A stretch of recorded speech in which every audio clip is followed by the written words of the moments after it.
Mahigit 700 OFWs mula Libya ang nakauwi na sa Pilipinas nitong weekend. Pero tinatayang nasa 10,000 pang mga kababayan natin ang mas pinili pa ring maiwan sa Libya sa gitna ng kaguluhan.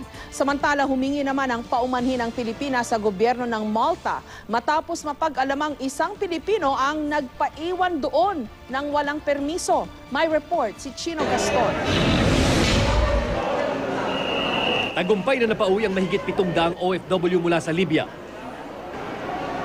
Ang unang grupo dumating noong Sabado ng gabi. Ang ikalawang grupo kahapon naman ng madaling araw. Pero may isang Pinoy ang tila nagpaiwan sa Malta.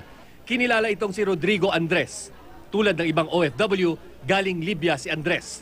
Sabay-sabay silang dumating sa Malta, lula ng barkong inupahan ng gobyerno para masundo sila sa pantalan ng Benghazi at Misrata. Dinala ang mga OFW sa Malta kung saan sila sinundo ng chartered flight na inayos din ng Philippine government. Duda ng mga kasama ni Andres, kusa itong nagpaiwan sa Malta. Kaya abot ang hingi ng paumanhin ng Pilipinas sa Malta. We issued a note verbal to the government of Malta expressing our regret for what happened. Sa ginawang pagsundo sa 766 na OFW nitong weekend, umabot sa 80 million pesos ang ginastos sa pag-uupa sa barko at 2 flight para sunduin ang mga kababayang OFW. Pero mula nang sumiklab ang kaguluhan doon noong Mayo, may 3,000 OFW na ayon sa DFA ang napauwi ng gobyerno mula sa Libya.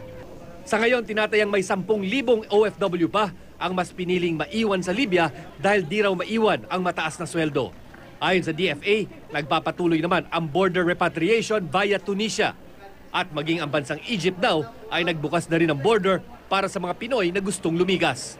Ayon pa sa DFA, may isang chartered flight pa ang inaayos ngayon para sunduin ang ilang Pinoy na nasa Tunisia pa. Chino Gaston, GMA News.